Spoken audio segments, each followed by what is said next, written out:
Well, we better be waiting. Can anybody hear me? Yeah, I think this is pretty good volume here. As you probably could tell, it's a different angle. Alright.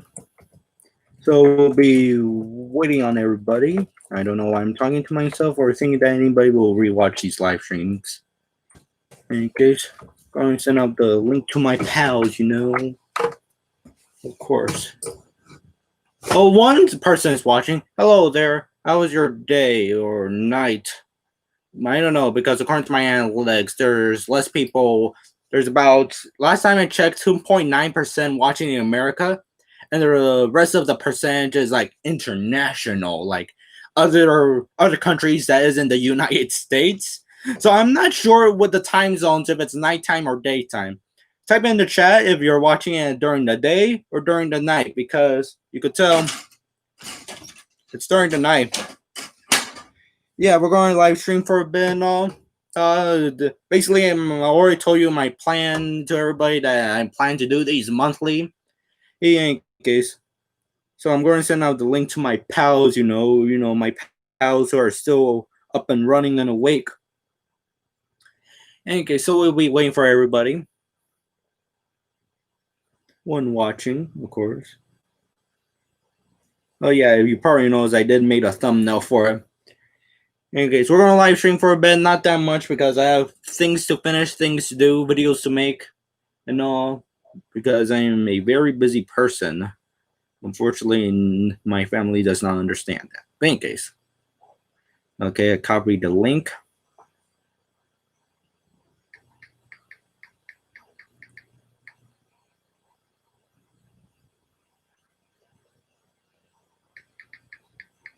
From me.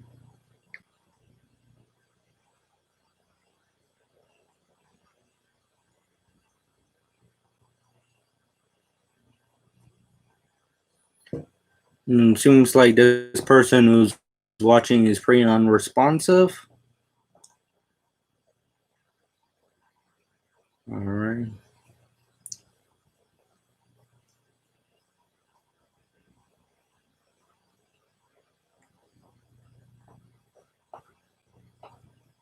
Hey, the Magnificent Seven, the remake of Akira Kurosawa's Seven Samurai from 1960, just turned.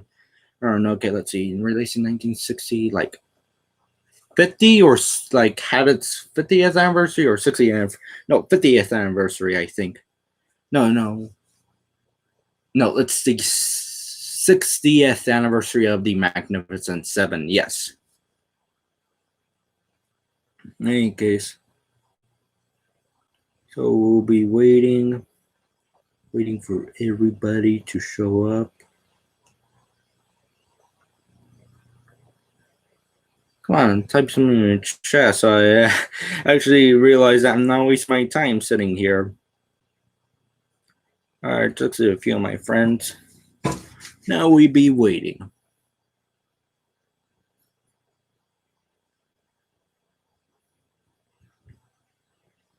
This has been awkward here, Yeah, it's been awkward. In any case, we'll be waiting for somebody to show up.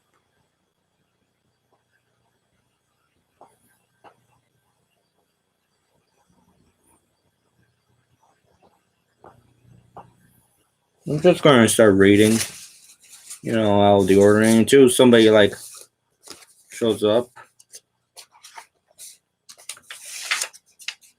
Yes, I use a post-it note as a bookmark. In any case,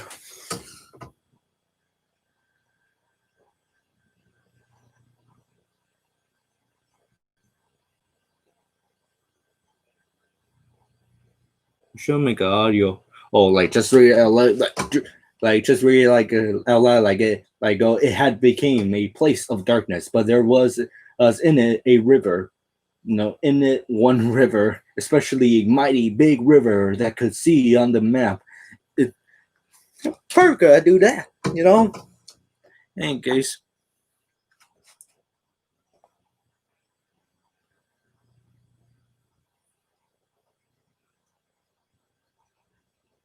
Then again, this book is public domain, so I could actually make an audio like book. Oh, somebody's watching.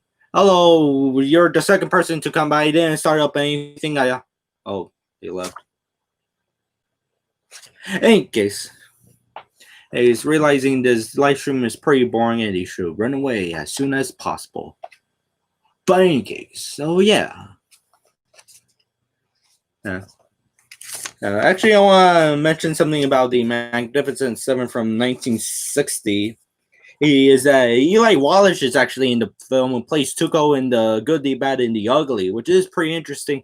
And also, according to the bonus features I saw on the Blu-ray, they mentioned that they basically consider the Magnificent Seven like the last film to be like the classic style Western, like about the Cowboys Western style film in a way.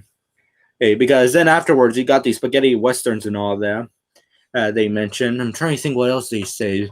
Basically, like in the style in a way, like before, like let's say Sergio Leone, like in this other spaghetti western films, basically turned into a bit of a different type of genre. In any case, so yeah, seems like this one person does not know how to comment. Could you like please comment, like say hello or bring up something up? I like to interact with people. Like interact. Basically, the way I interact with people is that I go up to them, I grab a stick, and poke them with it, see how they do. It's like you're trying to make contact with a dead, and just realizing somebody's dead. Like, oh, is he dead? Poke him with a stick. One of the funniest cliches in films, like grab a stick and poke it just in case if they're dead. Or is it in television? I'm not sure. Or in any case, probably there's a database somewhere, or like saying like has a collection of every single cliche in movies and all. Like I'm not saying like that this database has like, oh, here's the first film of an example of what is considered as this cliche. Or it's like, let's go, oh, here is the first example of somebody slipping over a banana peel. Or somebody, I'm not sure. Or in any case, or like saying, oh, here's a person, a woman screaming, running away from this killer. Or basically those type of cliches, but they won't like turn like not like they'll have their own specific categories in a way. Like, hey, because they're not going to have category 1 slip on a banana, but running. Category 2 slipping on a banana but walking. No, it's just going to go slipping on a banana. Not really like a specific odd category. It's more like general stuff. Like if someone made a database of space monsters attacking in the Earth, they're not going to include like, oh, Earth, like space monsters coming to Earth but being friends, or space monsters invading Earth but not attacking, or space monsters that are under the water of Earth and come out. Oh, somebody's came in. Hello. We're having a live stream here. Off topic number 2. We're just talking about my theory of if there's a database out there of every single movie cliche in existence. Oh, they left. They weren't interested. That's my watch there. So yeah, so saying, but with the database idea, is that basically it will be specific in a way, like, oh, martial arts movies and all. Basically, like sort of genre categories. Is, for example, in the horror or comedy, you're not going. If a movie makes you, if it's a movie's intended to be a comedy, it will be placed in the comedy section. But if a movie just makes you laugh, because depending on being unintentionally funny or not being, but the film is not really a comedy in a way, like let's say it's a drama, horror, romance, then you're not really going to put in comedy. You're going to put in romance, horror, or something like that. In any case, so we're still waiting. It's like 11:27. Probably I'm going to go like this for another 20 minutes. Go to the bathroom, finish all my videos and all. Gotta film a review of Inuyasha. Yes, Inuyasha. I'm not going to. Sounds like they came back. Oh, there's Grandma. Should I put in a sign like whenever I record like on air or on live, something like that, so they would they will walk around and go, he's making videos or something like that. In any case, the funny thing is that about my videos is that my stepmom describes them as specifically my reviews. I'll directly tell you what movies to buy. To be honest, I just tell you what movies to buy or what movies to not buy. To be honest, I just say what movies you should watch and what movies you shouldn't watch. But the thing is, there's only 2 films out of the 80 reviews I made. That only had I only gave under 3 out of 5 stars.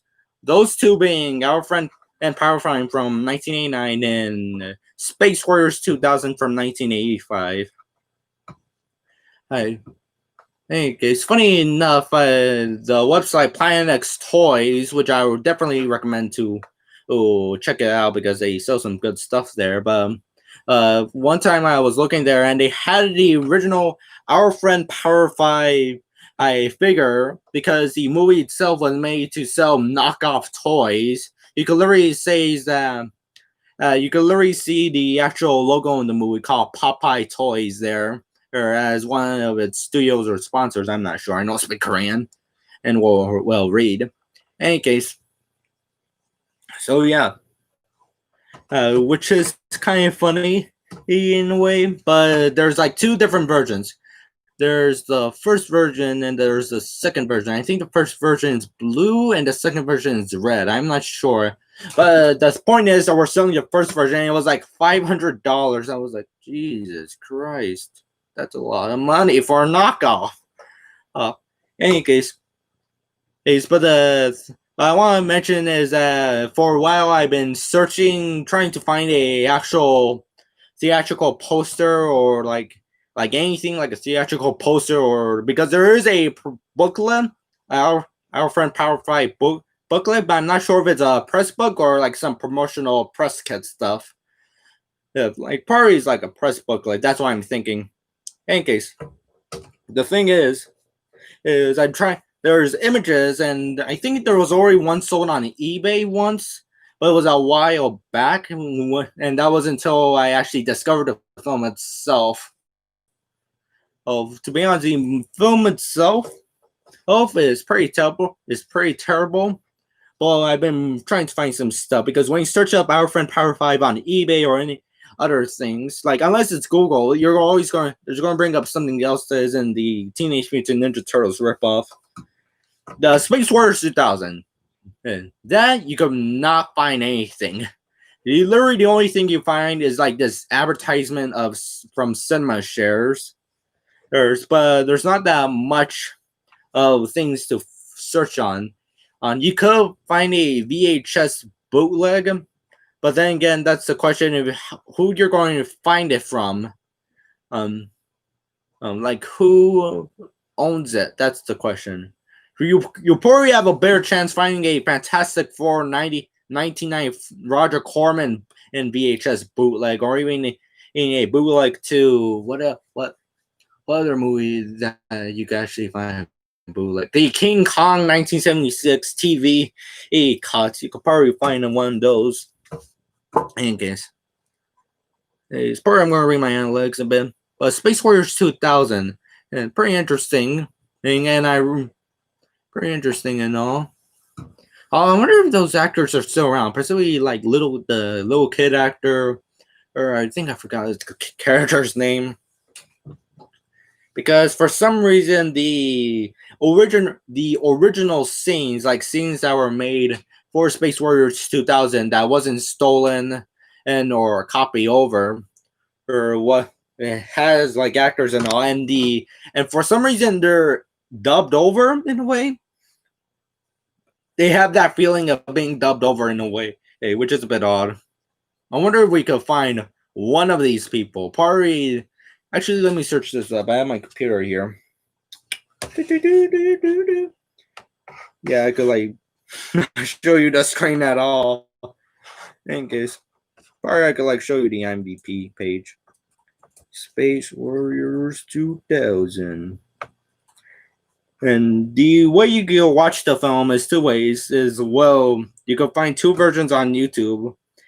And one of them is the actual film itself. Like the original way it was presented on TV, 4:3, a television recorded, and in case.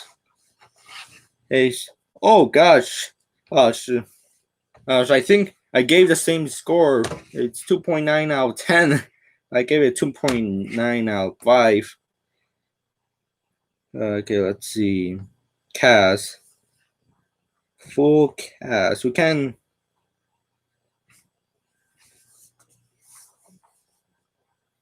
Actually, probably on. Oh, Jesus Christ, this is heating. Where's the little fans? Can't find the little fans. In any case, so right now we're looking over here in the full cast list of Space Warriors 2000.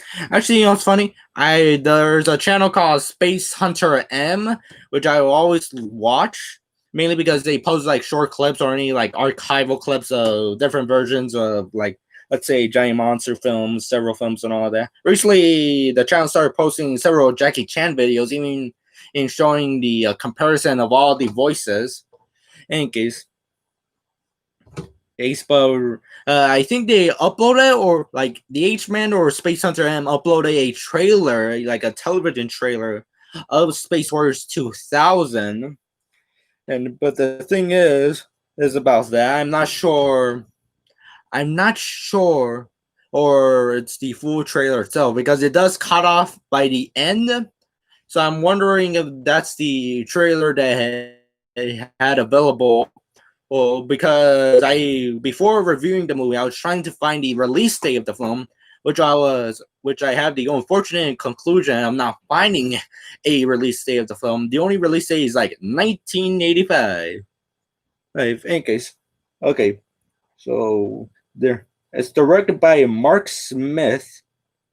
Yes, produced by Stephen and Minison, executive producer as Steve Minison.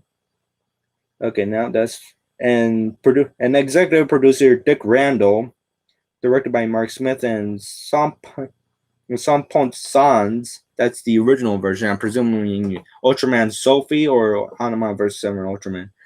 Actually, the interesting part about Hanuman vs. Seven Ultraman is that I didn't really touch up on the review, but there was this 30-year lawsuit, or like this very long lawsuit of the rights of Ultraman. Basically, the producer of Hanuman versus the Seven Ultraman and the other Super Eye collaboration videos with his company Chayo, which is a Taiwanese-based company.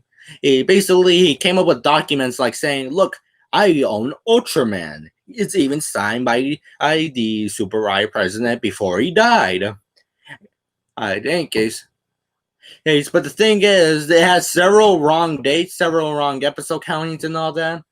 But the thing is, it has this stamp, which Japanese people use, I believe so, or Japanese businessman, to like sign off signatures. Like, this is the official stamp. I approve it. In case. And basically, there was this court battle over it, and in the 2000s, the court basically like let Chayo have the Ultraman rights for a year.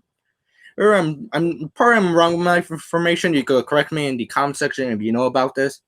In case, they had the Ultraman rights for a year, and they started producing, and also Chayo made like the departure of the company called Super Raya Chayo, or Chayo Super Raya, a very original name, and started producing several bootlegs, like including a knockoff live show Ultraman, several toys and all, figures as well. But the lawsuit recently ended by the late 2000 or the early 2010s, right before the producer was about to release this TV show. Like, I forgot what it's called. I think it was called Project Ultraman, but they end up Super Eye, of course, won the lawsuit. while Child couldn't release the actual TV show at all. So I wonder which Brenton Tenold, who also reviewed Hanuman versus 7 Ultraman before me, he mentioned that he really wants to find the actual copy somewhere out there.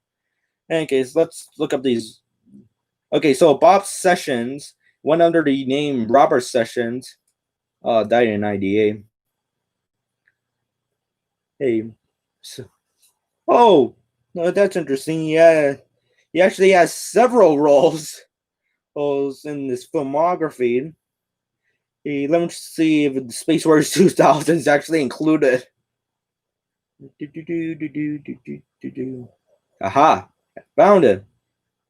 In any case, so according to his IMDb page, he's also a dubbing actor from I could see, like working for, like he was the English dub of an anime called Venus Wars and Angel Cop, which I am very recognized with. I really want to see Venus Wars.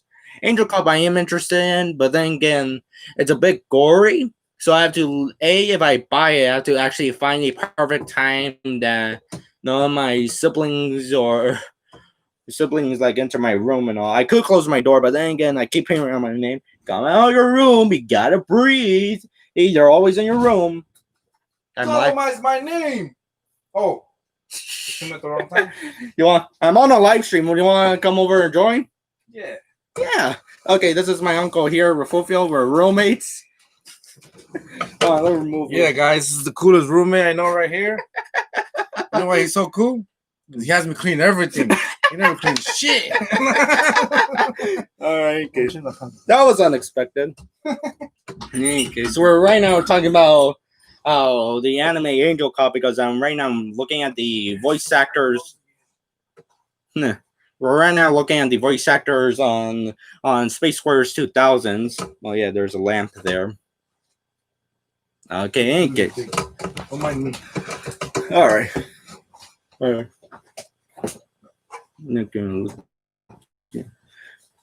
So saying, basically, let's look back. It seems like you also work on Little Shop of Horrors, as well. Just as the last like film he done was this like video called Nostradamus: The Story of the Man and His Prophecies, and it also was in the. It was also in the film Hackers, which actually. Film. Oh, you seen Hackers? Yeah, I fucking love that film. It's a good film. Yeah. Hey, Jace. He's actually got the DVD of it. I haven't seen it yet. I was actually trying to review it this last month, but the thing is, I couldn't actually have time to watch him. Or I have to watch him one day. Probably like mainly like with my mom's house and on. Oh, okay. Yeah, in any case. So I was saying, In any case. Yeah, but in any case. So basically, Bob Sessions, also known as went under the name Robert Sessions for Space Warriors 2000, and he was in Hackers he was Mr. Elegantson. In any case, that's interesting to know. So yeah, all right. Seems like Mark Smith, who directed the Space Warriors 2000, was also in Ultraman, and which is interesting. Let's search up if Mark Smith is still around. Ah, there he is. Oh no. Oh, he seems to pass away back in 2006 in England.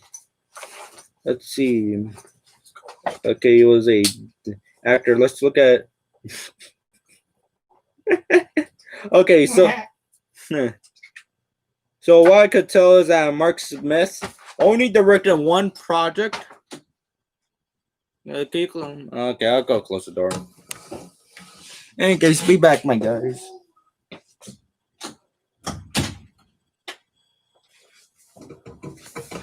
Okay, now this video just became the Space Warriors 2000 discussion video. In any case, so Mark Smith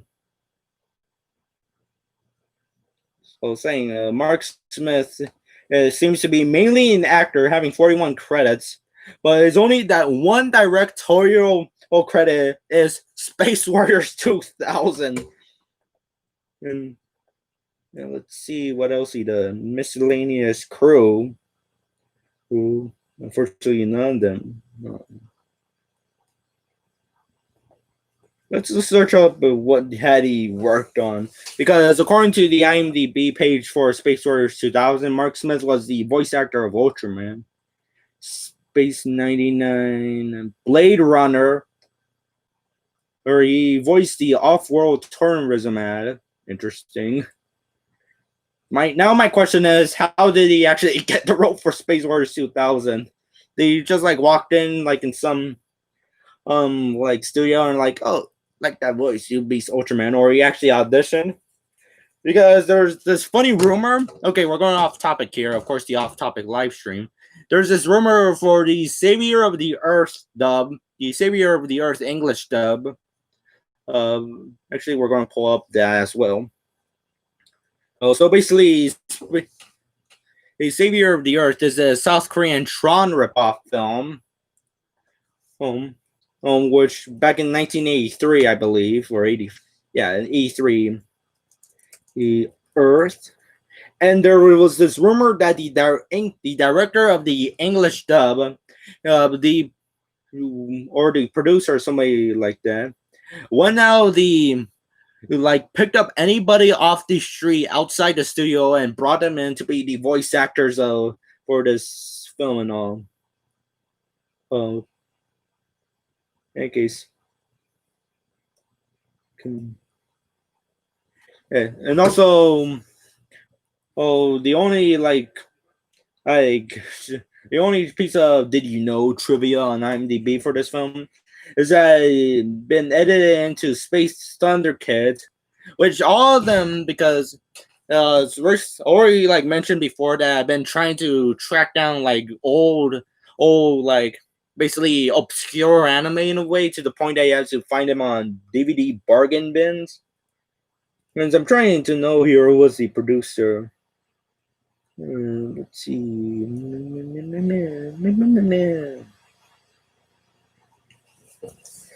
I found the directors, Roy Thomas of the English dub and Rick Ashley as the writer. Somebody's watching. Hello there. We're right now discussing about Space Warriors 2000. You want to say something in the chat box right here? I believe I'm pointing the right direction, or here. I am very confused here. But in any case, we're right now discussing a Space Warriors 2000 from 1985, which is a knockoff film, stealing footage from Hanuman vs. the Seven Ultraman and Ultraman Sophie. And right now we're discussing how Savior of the Earth, had this rumor. Basically, the director or like the producer and all that got the English voice actors by going outside the studio and picking up any random person who will answer yes to this question, like, "Hey, you want to be my voice actor and all?" In any case, but basically the same producer, or from several obscure, who the producer back in the early 80s. Somebody joined this live stream. We had to wait like 28 minutes in. Hello, three human beings. It is I. My name isn't important. We're talking about Space Warriors 2000. Say something in the chat. I really want to hear from you guys. In any case, also, what time is it? Right now here is night, but my analytics told me that 3% of my viewership comes from the US, so I'm very confused. What country do you watch and what place? You don't have to tell me specifically. Just tell me it's night or day. That's what I want to know. In any case, so we're now looking at IMDb here, or through my computer, my school's computer, of course. So I can't really show him. In any case, but back to topic I was saying for people who are confused. Basically, I'm talking about Savior of the Earth. My point is that this producer, I forgot this producer's name, but back in the early 80s, there was this boom of South Korean produced anime, which usually stole designs from other anime like Mazinger Z or the popular giant robot shows, also Super Dimension Fortress Macross, which was later Americanized to Robotech, my favorite anime, my favorite show. In any case, but this producer basically got a whole bunch of these Korean anime films and basically cobbled them up together or to one film, which was Space Thunder Kids back in '91. In any case, well, I'm for Savior of the Earth. I'm trying to track down a Korean and like the original Korean version of it, because the only way you could actually watch this film is on if you had a foreign VHS tape or a DVD, which is at my mom's house. My DVD, the DVD itself is out of print, and last time I checked on Amazon, it was like $50 when it was available. Actually, let me search this. Savior of the. Basically, it's going to be the live stream's like guy in a computer. Amazing, fantastic. The worst thing I ever seen. I must leave because there's this one guy who showed up here. My best channel ever. Seemed like I got a nice comment in from my sister, even though I'm possibly thinking of how does she learn how to type within a few days. Any case, Space War 1983 Korean version, because versions of movies are a bit odd in a way. Hey, like for example, it's hard to come by the Danish version of Reptilicus because American International Pictures, also known as AIP. First off, Reptilicus comes from the 60s and it's a Godzilla ripoff, of course. Just give you that notion in your head. In any case, but basically, yeah, I couldn't find Space Warriors. I will find it one day. Hey, back to Mark Smith. But basically, hey, the thing is, great, I lost topic here. Because somebody remind me what I was saying. Oh yeah, Reptilicus. Basically, American International Pictures made a different version of the film and directed new interplated scenes. Like it isn't like Godzilla, the King of the Monsters, where they just had American voice actors and all that. The Danish version actually had English speaking actors in it, but they redubbed them and filmed new footage and recut it in a way. For example, they replaced the roar of it. There were scenes of Reptilicus flying, which I didn't know. I found this information from AN Productions, which is a great YouTube channel I would recommend to watch. Actually, let me just find their channel so I can leave a link here in case. But basically, their notion was it's 11:50. Basically, they added new scenes and all, and got rid of Reptilicus flying. AN Productions. And in the AIP version, they have this famous scene of Reptilicus eating a woman in its mouth. Oh, I found him. Actually, I'll just leave you the okay, hold on. Let me just go to this channel. I'll leave you a link to the actual channel itself over on the chat box here. Oh, my sister said hi as well. There we go. That's a channel I'll recommend. But AIP, basically, this version is that Reptilicus is eating this woman and in its mouth. Oh, some videos playing. In any case, like eating in his mouth, and it's like the worst optical or composite shot ever that I've seen and all. In any case, interesting fact about Reptilicus is when they were filming it, the director, I forgot if it was the Danish version or the US version, basically had a strange way of directing, because usually when you direct a movie, you say, roll cameras, action. Because when you roll cameras on a 35mm, it does take a while to actually roll it in a way, like start filming. And the directors first said action. And then the scene was like this bridge is opening and everybody is like falling down in between the bridge or falling out. Oh, basically, he just said action. Oh, thank you. He just said action, and they roll and there's this one cameraman, because they had like several of them in order to film this scene, and they actually like messed it up in a way. Hey, like instead of having like, let's say oh, someone leave another like. Thank you. Oh, very much.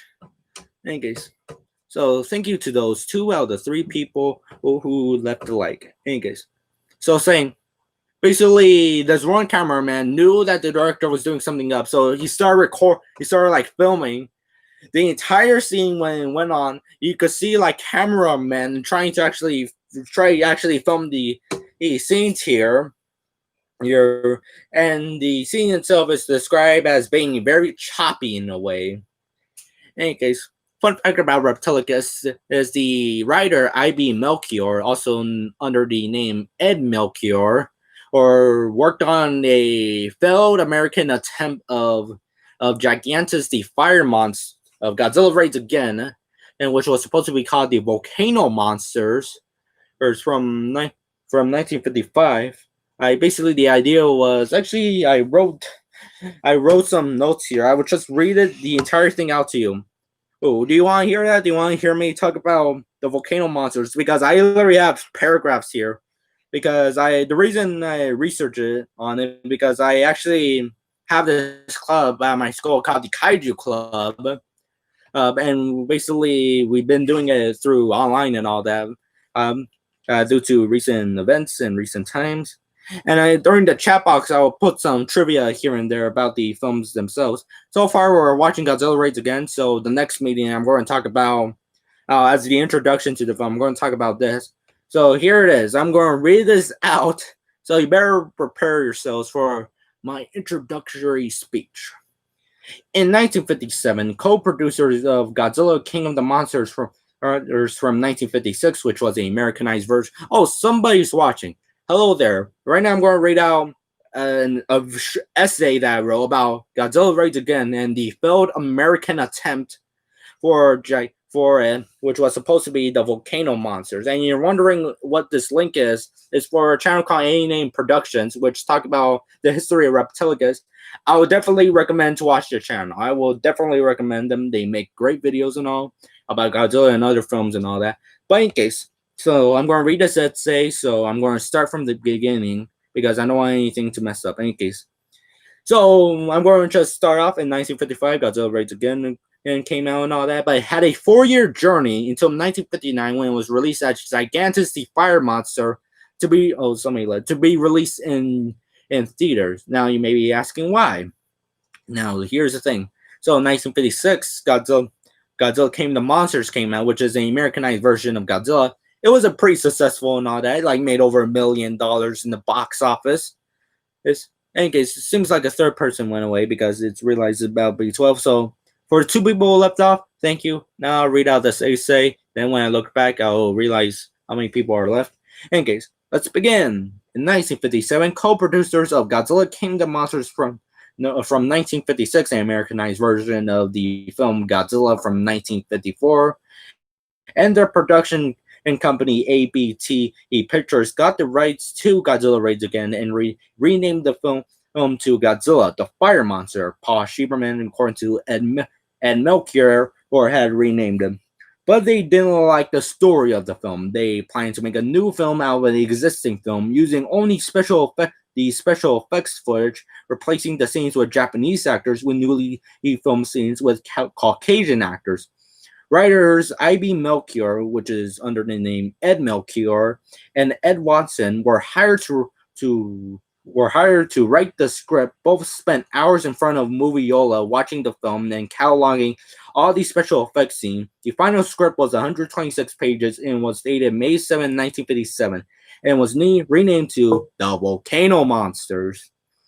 Godzilla and Angus would have been regular dinosaurs, removing any references of and any scenes of Godzilla's atomic breath, and would have taken place in San Francisco. The script contained details for the editor to take special effects scenes from the Japanese version. The screenplay required new special effects scenes, so Toho provided them and the suits used in the film with a few modifications. An example being, the suit had 4 toes. Both the 54 and 55 suit, they have official names, but I forgot their names. Names like they actually do name their suits like Goji and all. But when sent to the U.S., it was cut by 3 toes. Now here's my theory. I'm going to go off of this. In King Kong versus Godzilla, they actually kept this change, and throughout the film since then, and Godzilla only having 3 toes. The first 2 films, he has 4. Third one, 3. So I have a theory here that basically because they cut off the 4th toe of for the volcano monsters project, they decide for some reason, I don't. Probably the suit makers decide to just keep it as 3 toes. In case. The new special effects scenes were planned to be filmed in Howard A. Anderson's special effects studio in 1957 while working on a scene of a saucer blowing up for the film Invasion of the Saucermen that was being filmed in the same studio. Paul Bladesdell and his assistant Bob Burns, who went to hide behind the crates to protect themselves when the saucer blew up. Bob Burns saw text on the crates. Ace had written Japanese text, but then he saw some English text that read it out Godzilla. Bob, being a big Godzilla fan, asked Bladesfield about the crates. He explained that they came from Toho and was the suits that were used in the sequel, both Godzilla and the Anguirus suits. Bob and Bladesfield asked someone if they could open it. The crates were open and saw both suits. They took out the Godzilla suit. Bob was examining and was surprised that the suit was somewhat short, or they were unable to get the Anguirus suit out after realizing that the suit was big and will require several people to get out the crate. Bob Burns, now a famous movie collector, said it was his favorite memory to see the actual Godzilla suit. Production of the Volcano Monsters was planned to begin in June of 1957, but ABT Pictures went out of business in July, which canceled all their film projects. The suits are presumed to be lost because they were never returned to Toho. In the classic media audio commentary, Bob Burns said that he heard at the time that the Godzilla suit could possibly been stolen, but he could not clarify this rumor he heard. Only one photo only one photo of the suits with the modification and remains, which the photo was published in several Japanese language books during the mid 1990s. And most likely the suits were thrown out, or maybe a miracle that the suits are rotting away somewhere, waiting to be found by you. Yes, you. I'm pointing at you, man. So that's my essay. I realized, for trivia, I realized it has some grammar errors here and there. So I'm going to fix that in there. I got this information mainly from several channels, like Paper Fins, like the channel on Paper Fins, which I also would recommend to actually watch. Actually, I'm going to leave that link there. Here, in case. But here's the thing. Hey, I mentioned Paul Schieberman, and now you may be asking, why is that important? Well, in 1958, Paul Schieberman ended up getting the rights to Godzilla raid again after ABT Pictures basically went out of business, and I presume gave back the rights to the distribution rights to Toho. Paul Schieberman ended up buying the rights to Toho. And then he made, I'm trying to think here. So he decided to do an English dub of it, of course. Or he hired some voice actors as Key Luke, George Takei, who later appeared in Star Trek. Key Luke was a sidekick character in the Charlie Chan films, which is also interesting. And he also appeared in the movie Gremlins. And he was the old man who kept the gremlin before, or the father figure basically took it away. In case, but the thing is basically they redubbed the film itself.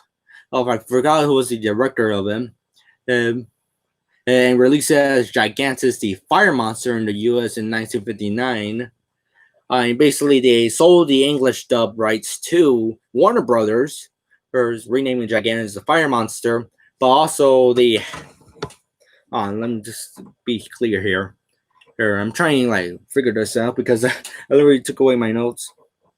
They also basically were I can put it together with teenagers from outer space. The reason why they renamed it to Gigantus the Fire Monster and refer Godzilla as Gigantus and part of the Angoras family was because Paul Schieberman wanted the film to be a departure from Godzilla because he believed that an original film would be a bit more successful than a sequel to another film. Also, he thought was because that was basically the reason. Actually, let me look at my notes here. I think I have the other reasons here. Here, okay, let me just search it up. Let me see. The bank is the English dubbing. Okay. Oh yeah. Also, Paul found that Paul Schieberman wanted the audience to believe that it was a different monster, and I of course mentioned the sequel thing. But in an interview, he actually later regret this choice of it. Any case, he then sold the rights to Warner Brothers as well, and it was a double feature to Teenagers from Outer Space, which was also bought off from Schieberman. And the interesting thing here is that I.B. Melchior, also known as Ed Melchior, or Melchior, and mentioned that Paul Schieberman was one of the producers to the Volcano Monsters. And the thing is, when Schieberman was asking an interview about if he ever heard of the Volcano Monsters, he didn't know. So we could take the word from he didn't know like the project of the Volcano Monsters and taking Godzilla rights again from it. So we could take the word from Melchior or Schieberman. That's the question I'm thinking here. To be honest, when I write down trivia, I'm just going to put it as co-producers. I'm not going to really talk about Schieberman, or else it'll be a bit confusing. So Ed Melchior mentioned he talked about how in the same interview, they asked him, the interviewer, which I forgot. I'll actually try and find the interview here, but he asked him if he actually remembered the plot to the film. He said no, but he actually mentioned that he actually took some ideas from from the actual story itself to a later film he will write, which was Reptilicus, which is interesting. According to my sources, specifically from Paper Fizz and all that, we actually do know the plot of the actual. We do know the plot of the film, but the thing is, the script itself is missing, and we must find it. That's the thing. Let me just find the interview here. I found the imagination of I.B. Melchior. So going to read it off from the website Vantage Point Views. Okay, here's what he says when okay, here's a question by let me try and find Brett Holmanick. I believe I pronounced that name. And he asked him, would you happen to remember anything about the stories that you were working on? Melchior responds this, absolutely not. Ha ha ha. I have no idea what it was. The usual story of a monster gets loose and destroys a very serious. They said a pretty much like Reptilicus. It had to depend on who we put it in and what we had a usable Japanese footage. I don't remember. It's been 50 years. Heaven's sake, and it's never came to anything. But in the question before it, where he asked him his involvement about the Volcano Monsters, or he mentions that he doesn't know if the scripts, like a copy of the script, still exists. But we have a plot description for it. That's the thing. And so I'm thinking that the script somehow, somewhere out there, some archive or some person in his closet does own the script itself. Because there has been several fan films of the Volcano Monsters, so I want to know how the Japanese footage and how much they will have used it would incorporate with them. For example, in the spoiler, in the final scene in Godzilla Raids Again, where Godzilla basically gets buried under the snow, according to Steve Rifle of the audio commentary of the film, of the U.S. version, he mentions that basically in the Volcano Monsters version, they had made it as they will write it as the Tyrannosaurus, which was supposed to be Godzilla, was going to lay his eggs in the snow. Then you'll later be buried, of course, which is very interesting in a way. Probably will get rid of the scene where Godzilla blows his atomic breath on a plane and the plane crashes. Probably they get rid of that. That's the thing.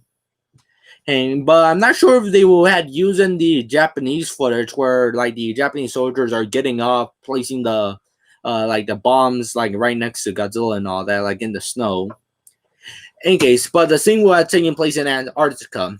So they will have made a journey to Japan, San Francisco, and Antarctica. I'm going to actually I'm going to like comment on Paper Finn's videos because he does respond to some of them. I'm going to comment on right now because he mentions that but here's the thing, I'm not sure, which actually I do criticize Bill on like online people, like online YouTubers who write like, so far I only could see as a few videos. I can't just say it's the majority, but basically here's what I'm thinking. They don't put sources, is that all. Only a few of them actually do put sources. Is the only description from this video. Oh, nice Dragon Ball collection there. This is already like the first few seconds, but basically there's no sources on this video. The first Lost Godzilla movie theoretically is not lost. That's the thing. What I consider as it's 12:09. I'm going to just keep going. What I consider as a lost film is when a film existed, was filmed, but never found, due to several reasons, or never released. That's why I consider as a lost film. That's why I consider as it. I don't consider canceled projects or things that never been filmed a lost movie.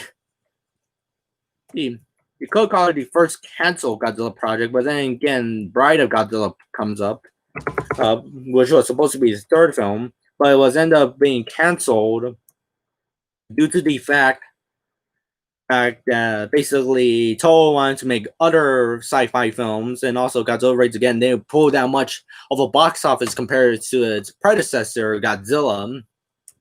I guess he's actually going to comment here. At least likely he watches my videos. Actually, I was one of his first few subscribers. He like had barely like 10 or 13. I was like, dude, I subscribe on you. Great video. Actually, I wonder my comments here. No, I don't see it. Oh, there it is. Interesting information. I did not knew. Also, I just subscribed, so I'll be waiting for the next video. It was a year ago. Hey, guys. I'm going to type it here while your sources of the plot. Because now I'm interested. Who owns the script and how did the plot came out? I'm thinking it's probably Ed Melchior himself, because Melchior did publish a book back in the early 2000s, like basically in his biography talking about the film itself. But the thing is, the interview, let me search up when was this interview was made. It was in 2008. So I'm not sure, or how did they found,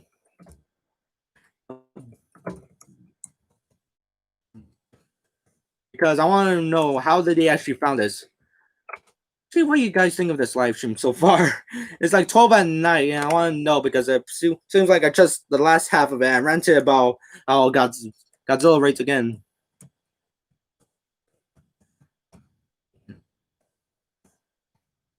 Mentioned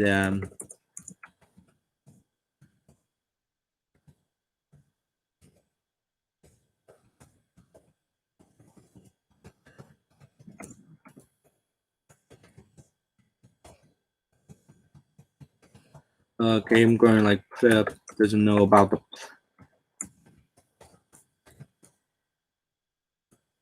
script still exists. Hey guys. So exist.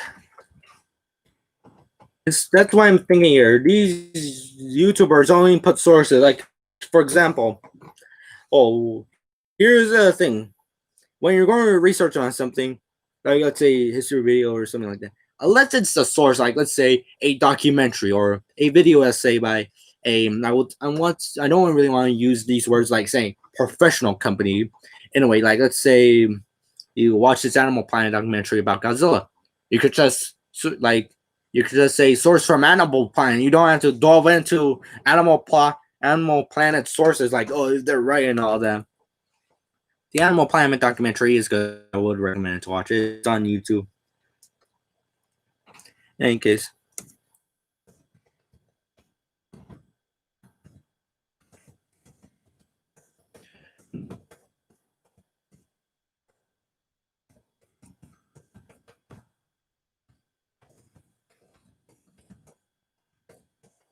Or you're just going to respond. That's the thing.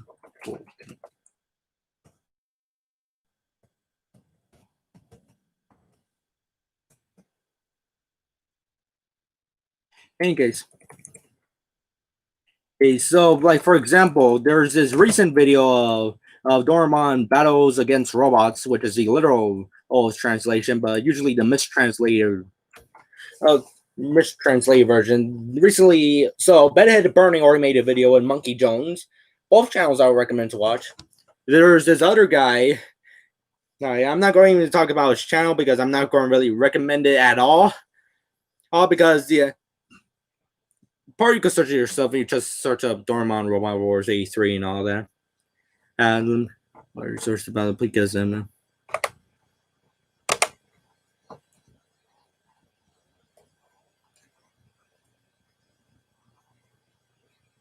There we go. I posted a comment. Oh my gosh. Somebody mentions on this channel, I'm going to talk about Doraemon Robot Wars in a bit. That says that you forgot, this from Video Punk 10, it says you forgot to mention how the modified suits made for the film are actually lost at sea while it's on its way to the US for the new scenes. It wasn't lost in sea. It wasn't lost in sea at all. Because they actually got the suits. They got the suits. Bob Burns even saw the suits himself. Digibro made a great video about talking about how it's getting late, so I'm going to end this like another 78 minutes. But Digibro, also known as DigiNeed now, mentions that basically it's hard to be right about anime. Hey.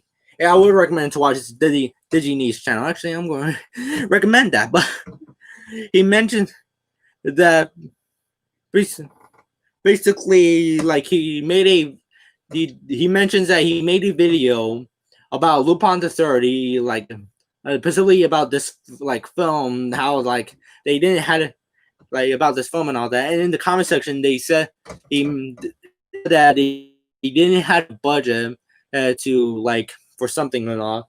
So he asked the source and gave him the source, and he went on this like rabbit hole of a source until he actually found the person who did an audio commentary for this film on DVD.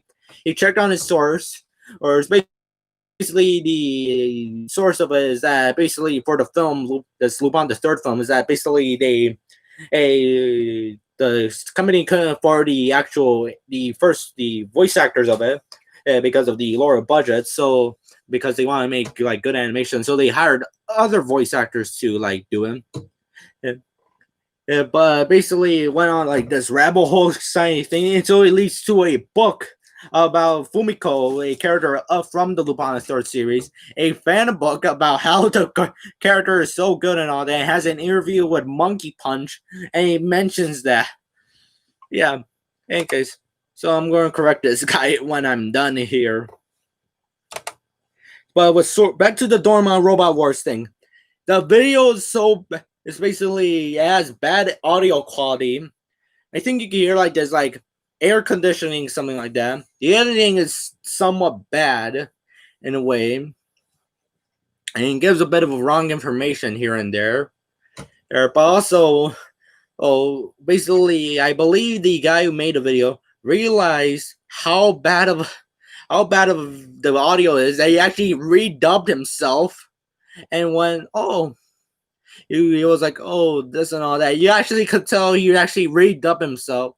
And I think I forgot, and you don't see much of the live action footage anymore because it's kind of hard to like match your mouse movements and all that. In any case, so yeah, that's my. I probably could call that a brand here or there. I should start a predecessor from the ACEVEDO video store called Off-Topic Highlights. Right, and I should hire an editor to like look on to my live streams and edit out sections of them, as like to keep them in like. So if I talk about, because as I see this with the YMS videos when he does the live streams and all that, because you actually could see and fade in transitions and all that, some cuts here and there. Probably went off topic here, or just like reading through the comment section, which I could barely read here. Basically, you want to do that. In other words, if I go off topic, like let's say if I talk about Cowboy Bebop, then mention Godzilla, then go back to Cowboy Bebop, I should probably get that. Someone leave in the comments section that if that's a good idea. In case. So yeah, that's what I criticize about several YouTubers. For example, there's this channel I also who makes a series of history of Godzilla videos where he talks about the history of each individual film. I think I'm going to search this up. I'm going to see if he does, because he does post a whole bunch of political videos. So let me just check.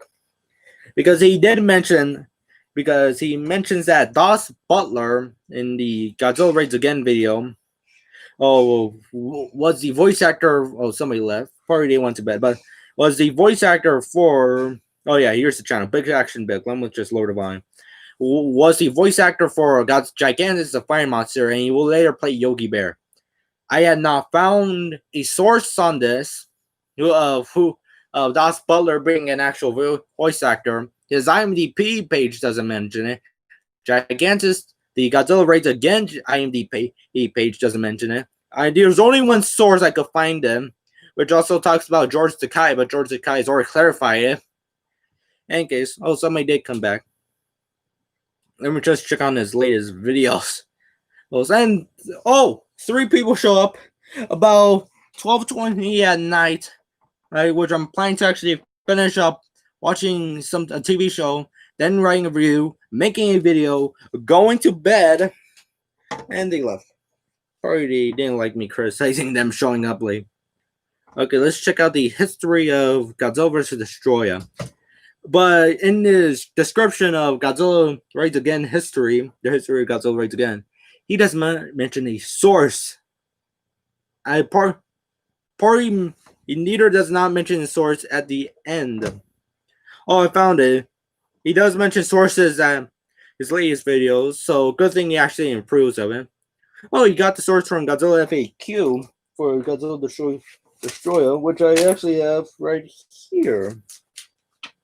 In case. So yeah, I've been bookmarking this because I've been researching recently. In any case, so that's my problem. Probably they're improving on actually.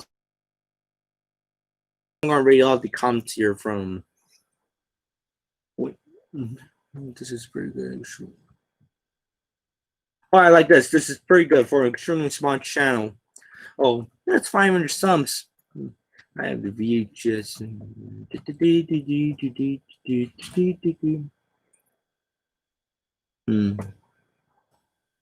So far, the comment section is pretty good. Video Punk 10 is literally the only wrong person with this. But they were lost at sea. First off, how do you lose 2 crates of Godzilla suits at sea? Did the ship crash and while that the crew perished, or did the ship slightly has a crate fell off of the ship itself? Because I think when you deliver cargo or any sort of, so yeah, I'm going to guess that guy in bed, going in the live stream bread because I've been ranting about Godzilla getting way too much. In any case, Hope you had a good night or a good day. I don't know what time you're watching this video. Well, probably my mom is watching this video going, "Oh, Brian," and all that. In any case, so yeah, not that much to talk about. We could continue looking up stuff for Severe the Earth, but not really. In any case, but Paper Finn's videos are pretty good and all. So yeah. So I want to ask these people where Das Butler came from and all. In any case, but I think the only reason, actually, here's my theory. The only reason how Big Action Bill actually figure out that Das Butler wasn't the English dub. I'm not saying it's not true, but it's because in the classic media dub from Steve Rifle, he compares the voice of one of its main characters as having a cartoony, goofy voice that is similar to Yogi Bear, and he also mentions another character in comparison. I'm thinking probably that's the reason. In any case, but if you actually search up the IMDb page, it lists a different actor for that character for the English dub. So yeah, that's some interesting stuff. So I'll be going then. Probably everybody's sleeping at my house. Probably Grandpa's watching Lions on the TV. In any case, my uncle showing up here in the live stream is pretty funny. In any case, well, goodbye then, everybody. So that's all the live stream. Have a nice day, and later on, come back to our video store.